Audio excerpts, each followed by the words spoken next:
long overdue na yung impeachment kay Marcos.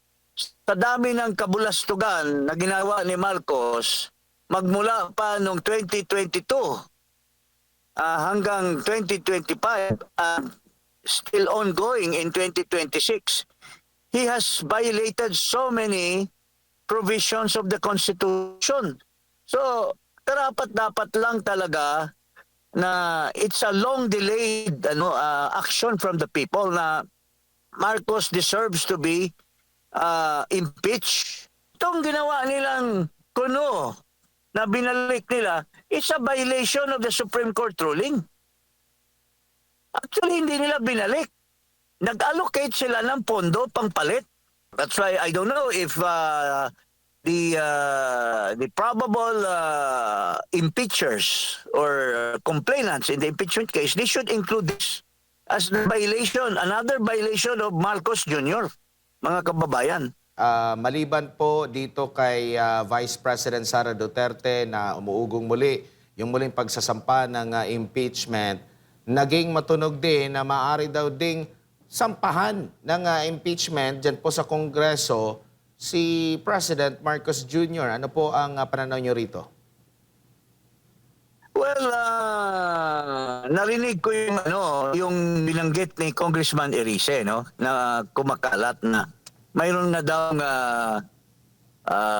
grupo, sinasabi niya na from galing sa Duterte camp na magsasampa. Whether galing sa, kung totoo man galing sa Duterte or pwedeng manggaling din sa iba na mga concerned citizen, long overdue na yung impeachment kay Marcos. Sa dami ng kabulastugan na ginawa ni Marcos, magmula pa noong 2022 hanggang 2025, still ongoing in 2026, he has violated so many provisions of the Constitution. So, karapat-dapat lang talaga na it's a long delayed action from the people na Marcos deserves to be impeached by Congress. Manggagaling din yan sa taong bayan. Kung mayroon mang maghahain, that's a welcome development for our nation, for our people. Attorney, magandang umaga, si Almar po ito. Sir, doon po sa pamimigay ng ayuda, ano ba dapat ang tamang implementasyon sa pagbibigay ng tulong sa ating mga kababayan? Dapat ba talaga andyan si Governor, andyan si Mayor, andyan si Congressman sa pamimigay ng ayuda, Attorney? Ang pamimigay ng ayuda ay dapat i-incorporate na yan sa health services because ako bilang naging mayor ako, naging congressman din ako, ang madalas talagang hinihiling na tulong, ang kakulangan talaga ng tulong ng gobyerno ay nanggagaling sa hinaing ng tao sa kanilang sakit, sa mga gamot. Very seldom yung aayudahin mo sila dahil kulang yung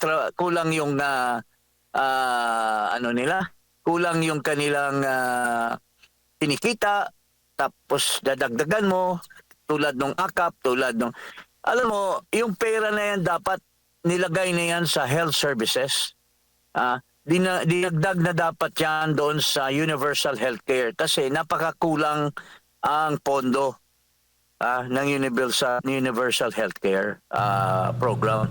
Opo, dapat doon yan in-incorporate para lalagyan ng pera ang bawat hospital, government hospitals, para wala nang Kaya nga ngayon naging controversial yung nagagalit yung mga iba doon sa Secretary of Health dahil nga nagsasabi siya na no more billing, pero hindi pa rin daw totoo yun. Pero I cannot blame him because wala naman talagang pera na tama sa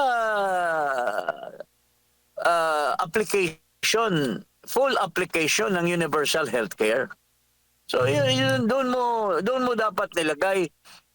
Kasi maski pa paano, hindi mo maiwasan na dito sa present setup pa rin sa 2026 budget, makikialam pa rin ang mga politiko dyan. That cannot be avoided because the implementing agencies will always be subjected to pressure by politicians.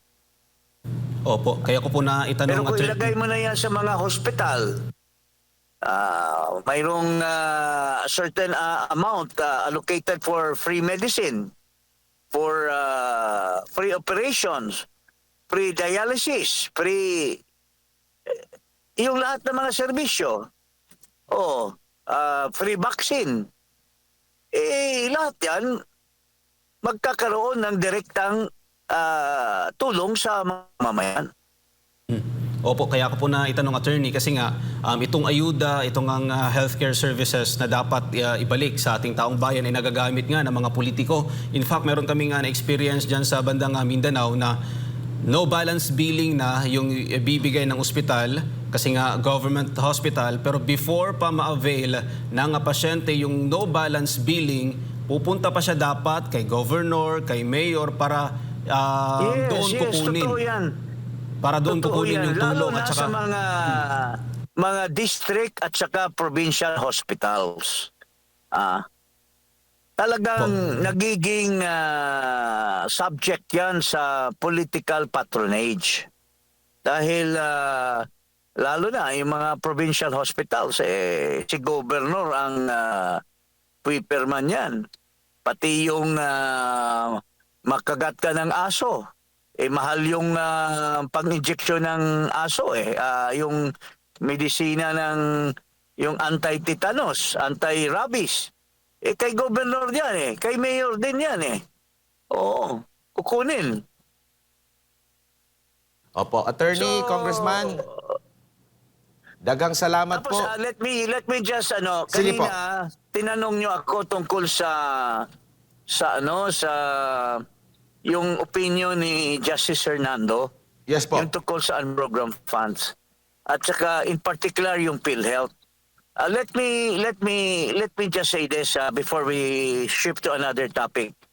Actually, the Supreme Court ruling is very clear, ibalik yung pera. What is meant by the Supreme Court is the money na kinuha at napunta sa treasury. Pero itong ginawa nilang kuno na binalik nila, it's a violation of the Supreme Court ruling. Actually, hindi nila binalik. Nag-allocate sila ng pondo pangpalit. So, hindi talaga binalik nila. Na kayo din, alam ko na nakikita niyo yung discrepancy doon. Kinuha yung pera, nilagay sa program fund. Yung pera na yan, yun dapat ang ibalik. Ang nilagay nila para ibalik yung PhilHealth, nag-appropriate ng panibagong pera. So, doble na yung pera na nilagay doon sa, nag-double up yung pera na, in other words, yung pera ng taong bayan na inappropriate doon nung una, dinagdala na naman ng panibago. So, nagdoble. So, that does not address the Supreme Court ruling. Dapat may kaso dapat na mangyayari dito. That's why I don't know if the probable impeachers or complainants in the impeachment case, they should include this as the violation, another violation of Marcos Jr., mga kababayan. Oo. Attorney, dagang salamat sa imong oras o higayon sa uulitin po amping sa kanunay. Yes, salamat. Dagang salamat si dating Congressman Jacinto Jing Paras po, nakasama po natin mga kapartners.